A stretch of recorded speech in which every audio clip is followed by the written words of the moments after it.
নতুন শহরে এসে তোমায় আজ পর্যন্ত একটা চিঠিও লিখিনি। আজও লিখতে গিয়ে কেমন কলম চলছিল না।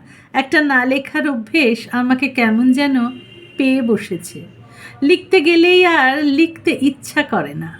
আমি কলম বন্ধ করে দৌড়ে ছাদের ধারে গিয়ে দাঁড়াই অস্থির পায়ে। নিচে রাস্তায় শহরের ফেরিওয়ালারা স্থানীয় ভাষায় হাঁকতে হাঁকতে চলে যায়। এসব দেখতে দেখতে নিজেকে খানিক অন্যমনস্ক করে তুলি। তারপর কলম তুলে রেখে দিই পরে লিখব বলে। এভাবে আর লেখাও হয় না। তোমাকে তো বলিনি এই শহরে যে ঘরটা ভাড়া নিয়ে রয়েছি তার সাথে লাগোয়া একটা ছাদ আছে।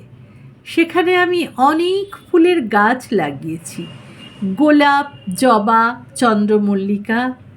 রোজ জল দিয়ে একটু একটু করে বড় করে তুলেছি ওদের।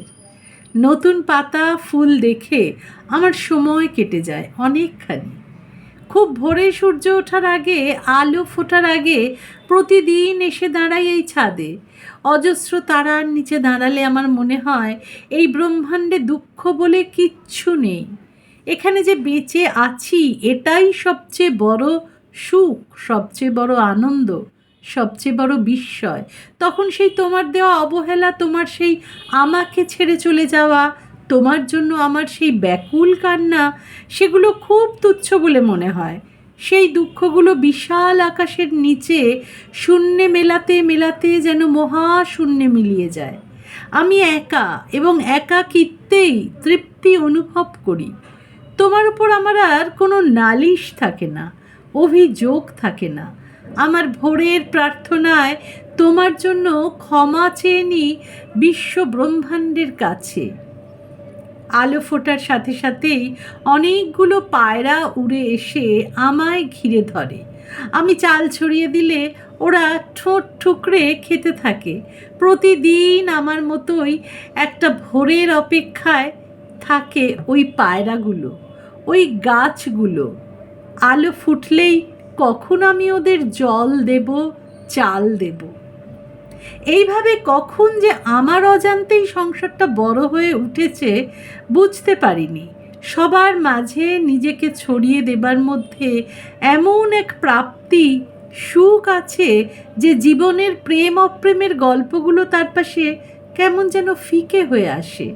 এখন মনে হয় জীবনে কারো উপস্থিতিই বোধহয় অপরিহার্য নয়।